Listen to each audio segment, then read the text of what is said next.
Boa noite a todos, meus irmãos, muita paz. Sejam muito bem-vindos, encarnados e desencarnados, à nossa reunião.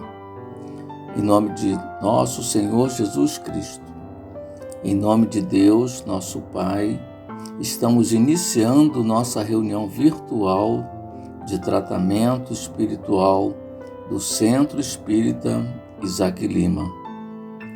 Convido a todos a acompanhar a leitura da página de harmonização que será lida por nossa irmã Sônia Regina. A seguir, a prece inicial. Muita paz a todos. Boa noite, meus irmãos. A página de hoje é do livro Pão Nosso, de Chico Xavier, pelo Espírito de Emmanuel. E o título é Com Caridade. Todas as vossas coisas sejam feitas com caridade. Paulo, 1 Coríntios, capítulo 16, versículo 14.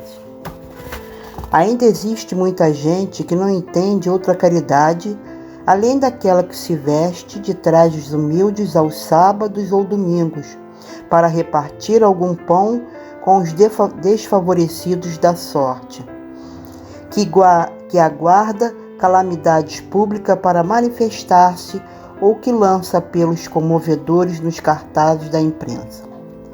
Não podemos discutir as intenções louváveis desse ou daquele grupo de pessoas. Contudo, cabe-nos reconhecer que o dom sublime é de sublime extensão.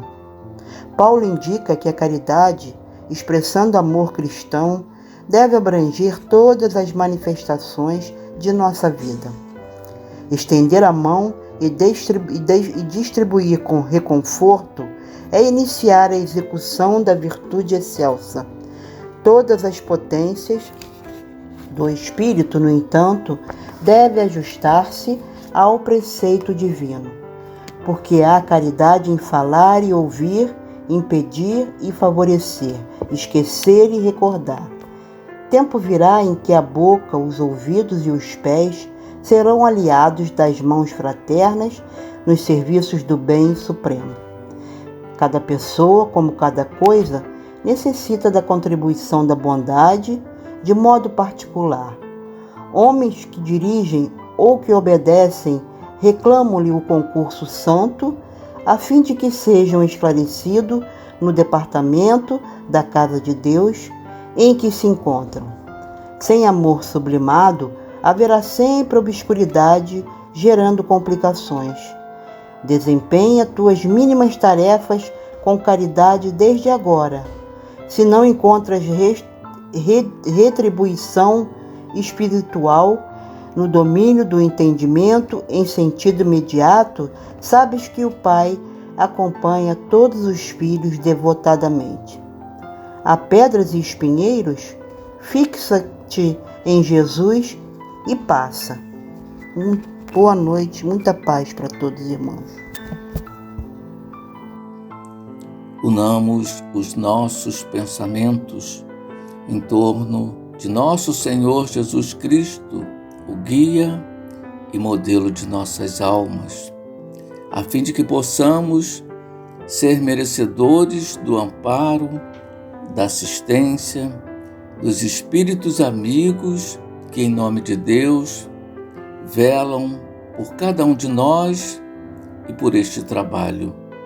Digamos assim: Senhor, com que alegria os nossos corações mais uma vez se unem em torno da Tua presença, embora uns dos outros estejamos tão distantes fisicamente, mas os nossos pensamentos, Jesus, se unem a fim de que possamos ser merecedores das Tuas bênçãos, do Teu amparo na noite de hoje.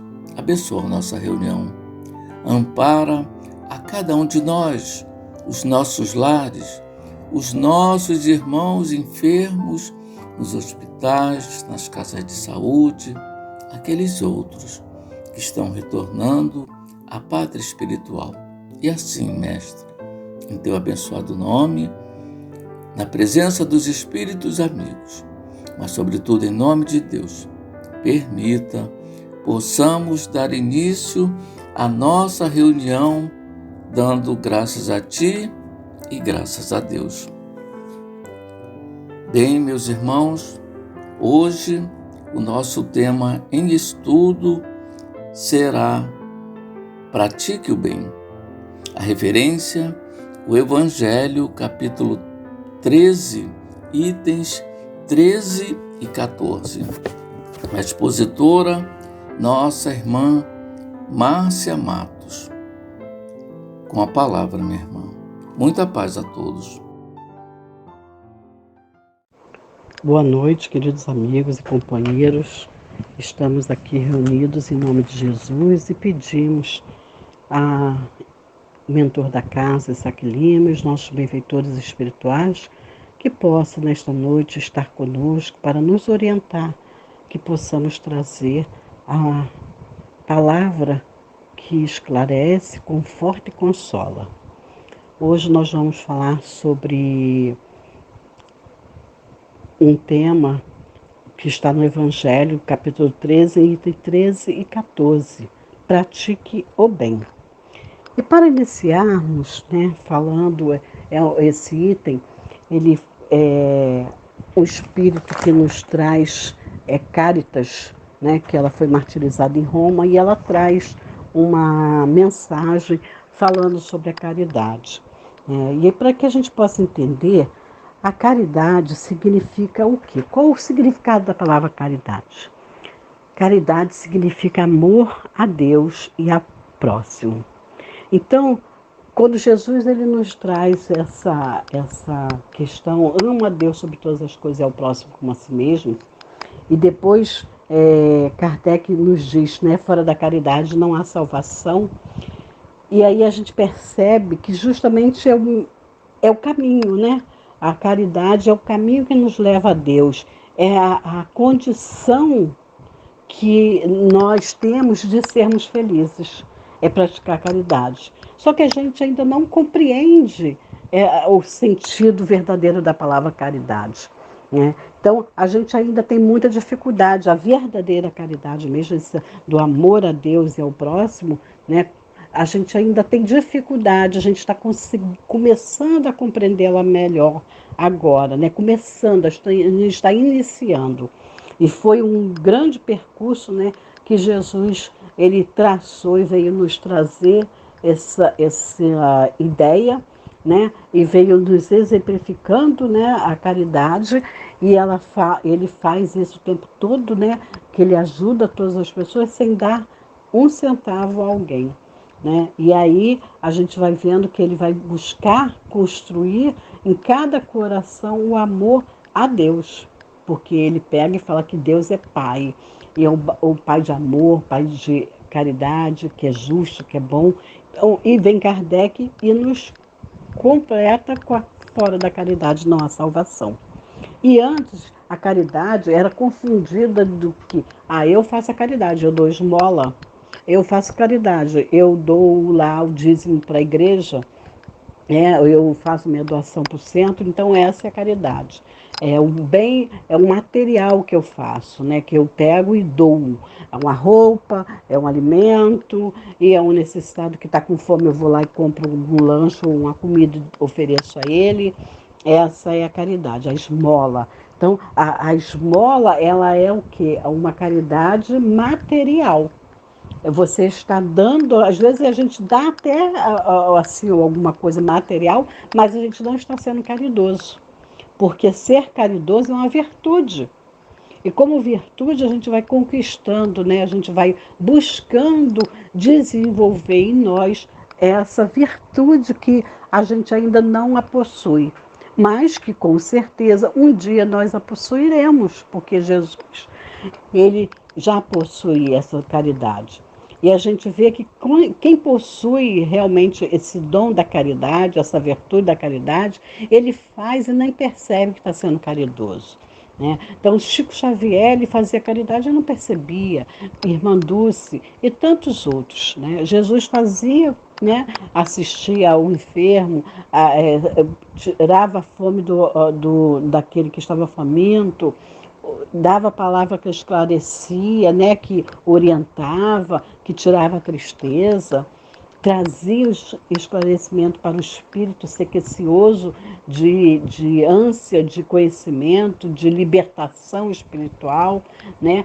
E aí ele fazia aquilo naturalmente. Então, vai chegar o momento, o tempo, que nós iremos praticar o bem, iremos realmente sermos caridosos como virtude, e não faremos só a caridade, esse conceito da gente estar fazendo bem porque nós devemos fazer, porque é o que agrada a Deus. Não, nós iremos fazer porque é a necessidade nossa, do nosso espírito, que somos imortal e que necessita de ajudar ao outro, né?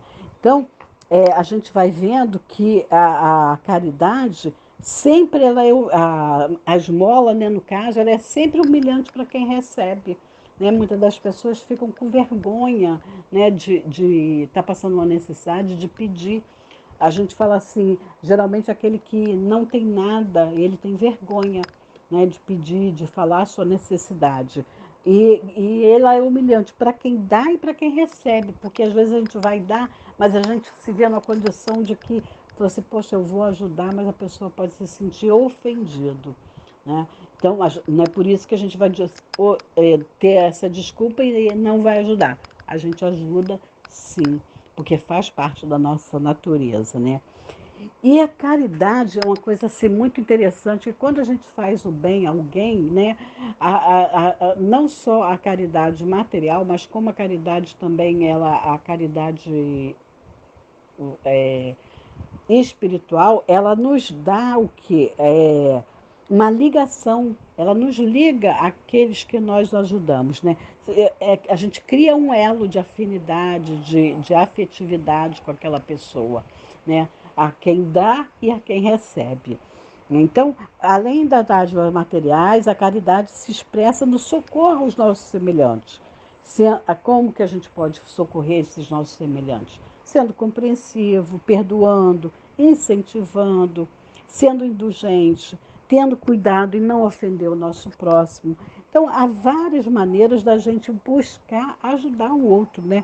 Incentivando o outro a melhorar-se, né? Tendo palavras de bom ânimo, de carinho, de elevação para aqueles que estão caídos, que estão sofrendo, e não ter aquela palavra que vai desencorajar.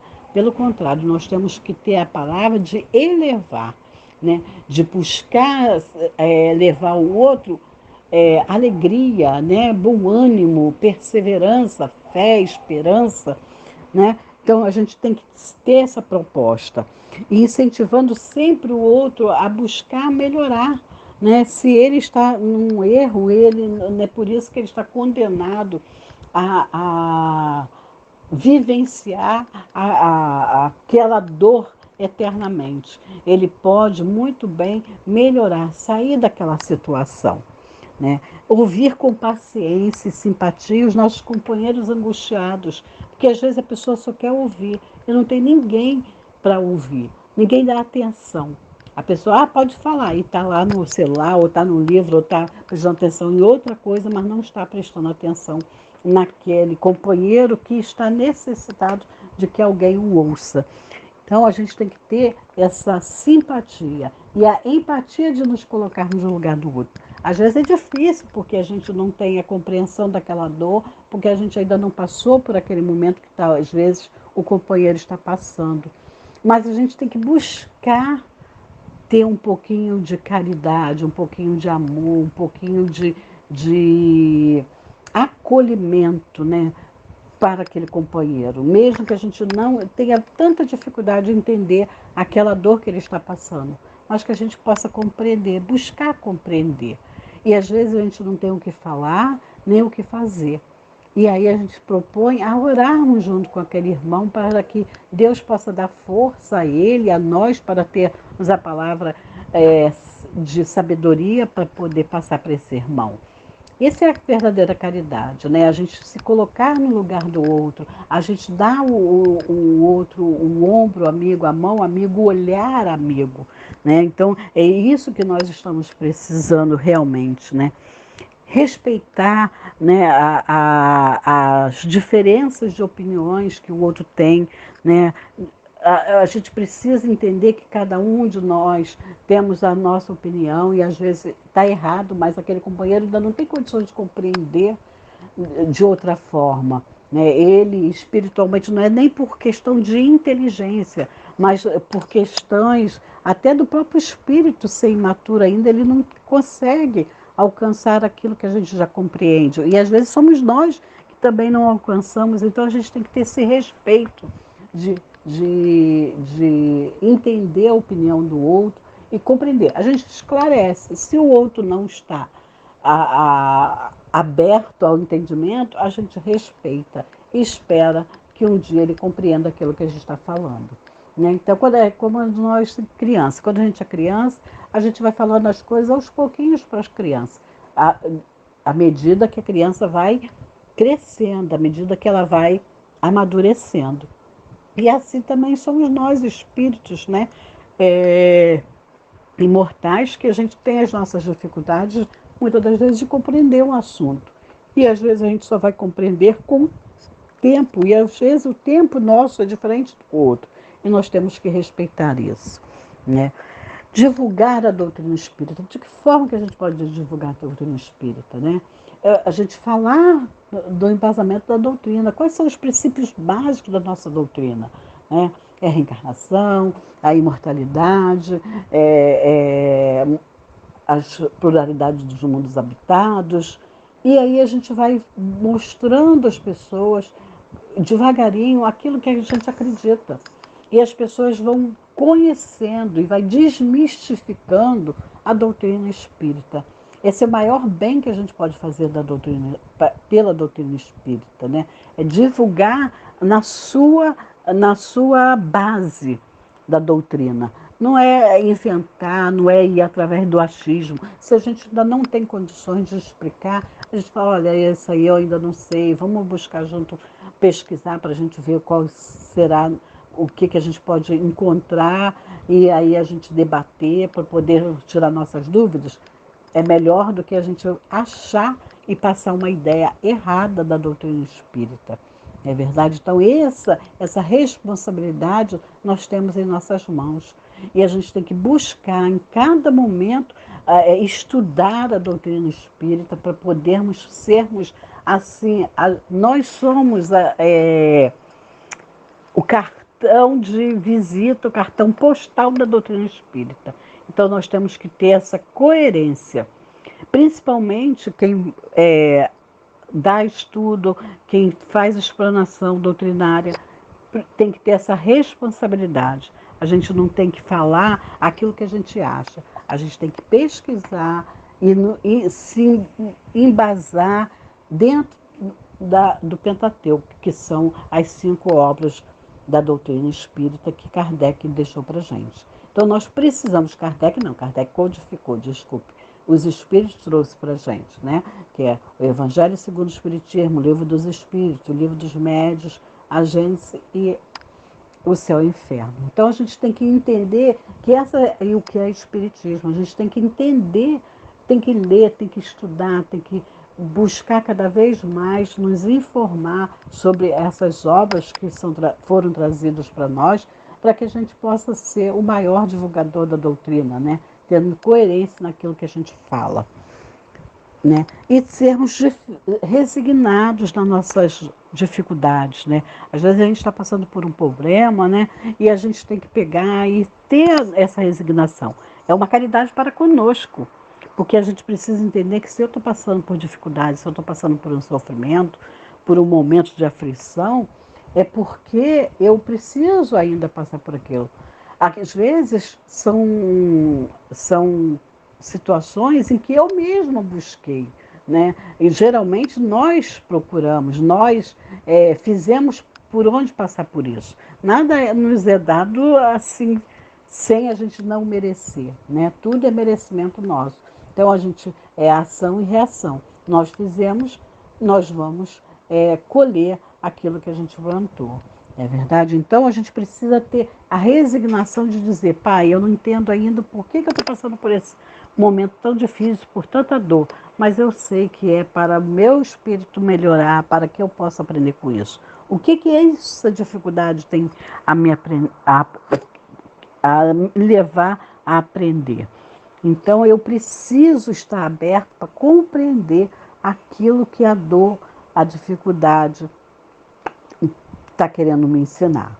Então ter essa resignação de entender que há uma força superior acima de mim e que eu preciso acreditar que Deus está fazendo o melhor por mim e faz o melhor por todos nós. Então eu tenho que ser grato, pelas oportunidades e que eu tenha ânimo. Às vezes dói, às vezes a gente tem tanta dificuldade e a gente busca nos nossos companheiros, nos nossos amigos, a força, o ânimo. Aí muitas das vezes a gente está numa dificuldade, a gente não consegue nem orar.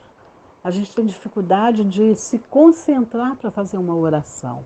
E aí a gente chega perto do amigo que a gente confia, que a gente tem a certeza que aquele companheiro irá nos auxiliar naquele momento, e a gente pede: ora por mim, eu estou precisando, e a pessoa vai e ora. E nisso a gente cria aquele elo que eu falei da afinidade, da gente, cada uma hora é eu que estou sendo beneficiada, a outra hora é o outro que eu estou beneficiando. E a gente vai criando esse elo, essa afinidade espiritual que a gente vai acrescentando na nossa jornada. Então, todos nós possuímos amigos e espíritos protetores que nos assistam. Quando eu oro e peço a Deus que nos fortaleça, que me dê bom ânimo, que eu possa buscar auxiliar aquele companheiro que está numa dor maior do que a minha, ou que eu oro por aquele companheiro que ele está passando por uma dificuldade, às vezes aquele companheiro nem sabe que eu estou orando por ele. Eu estou sendo caridoso. Então, praticar o bem, em todos os momentos a gente pode praticar. Anonimamente a gente aplica o bem, pratica o bem, Então, e às vezes, muitas das vezes a gente acha, pensa que a gente faz alguma coisa e o outro a gente nem se lembra do que fez, aquilo passou. A gente foi tão assim natural naquilo que aquilo não marca a gente, mas marca o outro, Então, a gente sempre, quando a gente se dispõe a ajudar o outro, a gente monta, a gente se liga num esquema de proteção, que na verdade faz parte dessa lei divina, não é verdade? Então, quando a gente auxilia, nós somos sempre auxiliados, E aí a gente vai criando uma força, que vai trazendo o equilíbrio e concedendo a paz para a gente, nos trazendo equilíbrio e fazendo com que a gente progrida. Então eu gostaria de que, para exemplificar essa questão da caridade que às vezes a gente faz e a gente nem percebe que fez, tão naturalmente, E para o outro foi caridade e a gente acha que nem fez. Eu vou narrar a história que está no livro Espírito de Verdade, a lição é 81, História de um Pão.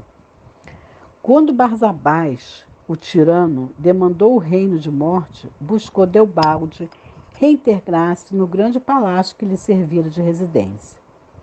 A viúva, alegando infinita mágoa, desfizera-se da moradia vendendo tudo e leiloando a casa. Ninguém lhe lembrava o nome. Os filhos só estavam em busca e disputando a melhor parte da herança. E todos revoltados porque ele havia doado tudo para seus mordomos. E porque na memória de semelhantes amigos ele não passava agora de sombra, tentou o interesse afetivo de companheiros outros da infância. Aí ele foi em busca da mulher, do filho, daqueles amigos, enfim. E ninguém conseguia ter uma palavra de bom ânimo, de carinho para ele já desencarnado, Aí ele foi buscar na infância. Mas, todavia, encontrou simplesmente a recordação dos próprios atos de malquerência e de usura.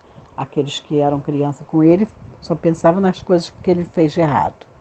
Barsabás entregou as lágrimas de tal modo que a sombra lhe embargou, por fim, a visão, arrojando-o nas trevas. Vagueou por muito tempo, entre vozes acusadoras, até que um dia aprendeu a pedir em oração. E como a rogativa lhe servisse de bússola, embora caminhasse às escuras, eis que de súbito se lhe extingue a cegueira e ele vê diante de seus passos um santuário sublime, faiscante de luzes. Milhões de estrelas e pétalas fulgurantes povoam-no em todas as direções. Barsabás, sem perceber, alcançara a casa das preces de louvor, nas faixas inferiores do firmamento. Não obstante, deslumbrado, chorou impulsivo ante o ministro espiritual que velava no pórtico. Após ouvi-lo, generoso, o funcionário angélico falou sereno: Barsabás, cada fragmento luminoso que contemplas é uma prece de gratidão que subiu da terra.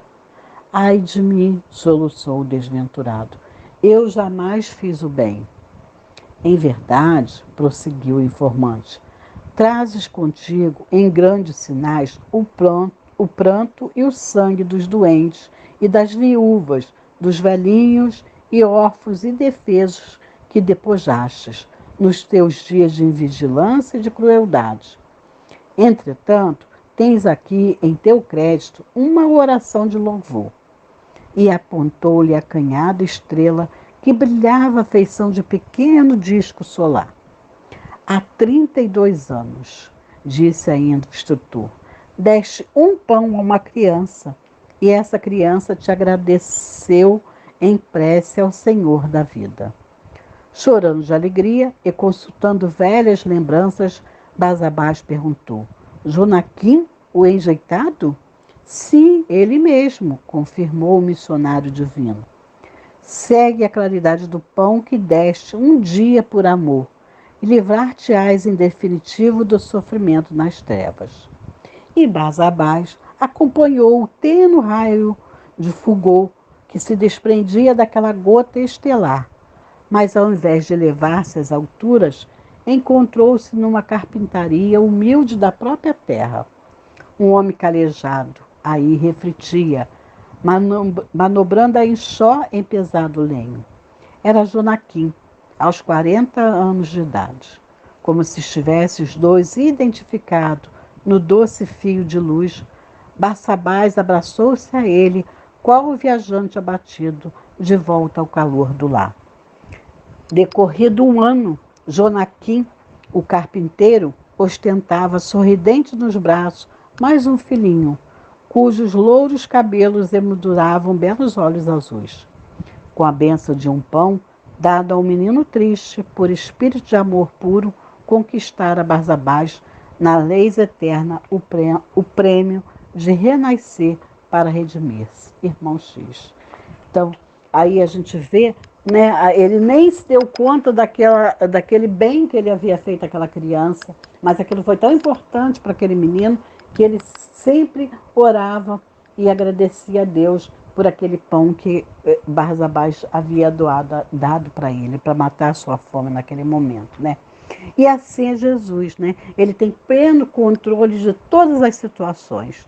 E ele, né, na verdade, ele quis sanar o quê? A nossa carência espiritual, trazendo até nós a necessidade da gente buscar praticar o bem, da gente buscar auxiliar o outro, porque ele sabe que no íntimo é o que nós necessitamos.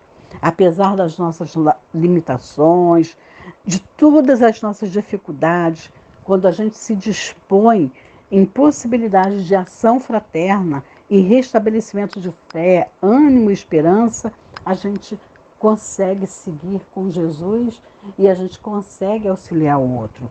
E a gente utiliza, né, sempre desse processo de uma autoeducação. E com sintonia no bem e no amor, a gente sabe que praticar o bem significa em nossos corações é essa fome de carência espiritual que a gente tem, ela é sanada quando a gente faz o bem, né? Quando a gente auxilia de alguma forma o outro, né? Quando a gente se torna útil a alguém. E aí a gente amplia em nós, né? Esse amor fraternal que Jesus nos ensinou e que trouxe para a gente, que exemplificou. Né? Você vê que Madalena, eu gosto muito de falar sobre isso, Madalena, quando Jesus morre, né, que quando ele aparece, né, para ela, e ele fala, eu estou aqui, Maria, e ele se despede dela, ela fala assim, mas como, Jesus? Eu agora não tenho mais você comigo para poder aliviar minhas dores, tirar a minha angústia, ninguém mais vai me aceitar conforme o Senhor me aceitou. E ele falou, vai em busca daqueles que você pode ajudar. Em cada um que estiver com dor, com sofrimento, você vai ver que ali estarei eu. E quando for no seu momento de partida, eu estarei contigo. E o que ela faz? Ela vai, né, para o Vale dos Leprosos e doa todo o amor que habitava em seu ser para aqueles irmãos. E contrai a doença, né? E aí ela diz que é os momentos mais felizes da vida dela. E ali ela se realizou como ser, né, imortal que é. E aí, no momento do seu desencarne, quem vem buscá-la? O próprio Jesus. Então, a gente sabe que a gente cria um elo espiritual com aqueles que a gente beneficia e aqueles que nos beneficiam. Que possamos orar infinitamente por todos nós, né, que estamos nesse caminho de buscar praticar o bem, sempre com muito amor no coração e com muita dedicação. Que o Senhor nos ampare, que possamos ter uma boa noite. Bem, meus irmãos, estamos nos aproximando do final de nossa reunião. Gostaríamos de agradecer às nossas irmãs Sônia Regina e Márcia Matos, além de todos que nos prestigiaram com suas presenças virtuais em nossa reunião. É hora de agradecer por tudo quanto recebemos na noite de hoje. Senhor, em teu abençoado nome, gostaríamos de agradecer a Deus por esta oportunidade na noite de hoje que nos foi proporcionada de refletir um pouco mais nos teus ensinos, Senhor. Abençoa-nos, Senhor. Fortalece os nossos propósitos de nos melhorarmos como criaturas humanas. E assim em teu nome, mas, sobretudo, em nome de Deus, permita, possamos declarar encerrada a nossa reunião da noite de hoje, dando graças a Ti e graças a Deus. Assim, meus irmãos, convidamos a todos que permaneçam em prece até o final de nossa mensagem musical, favorecendo assim o passe à distância. Muita paz a todos.